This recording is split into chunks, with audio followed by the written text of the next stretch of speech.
নিবনুৱা সমস্যা সমাধান কৰাৰ দৰে। আজি মেচিনৰ যুগ, লাখ লাখ আমাৰ শিক্ষিত নিবনুৱা অসমীয়া নিবনুৱা যুগ কৰ্মৰত।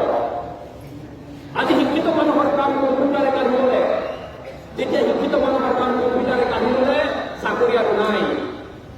স্কুলত শিক্ষক নিযুক্তি দিব নোৱাৰে, কাৰণ আজিকালি স্কুল এই মোবাইলে লাখ লাখ ল'ৰা ছোৱালীক পঢ়োৱা হ'ল।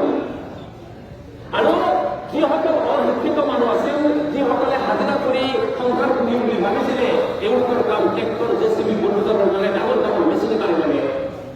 কোনোবাই ভাবি আছে মই আজি হাজিৰা কৰিম, কিন্তু আজি হাজিৰা কৰিবলৈ তাৰ ওচৰত একো অৱস্থা নাই। এনেকুৱা ক্ষেত্ৰত যদি শিক্ষিত নিবনুৱাৰ কাম মেচিনে কাঢ়িলে, অশিক্ষিত নিবনুৱাৰ কাম যদি মেচিনে কাঢ়িলে, তেনেহ'লে মানুহক জীয়াই থকাৰ প্ৰেৰণা লাগিব। আৰু এই জীয়াই থকাৰ প্ৰেৰণাক আনিবৰ কাৰণে আমি আপোনালোকৰ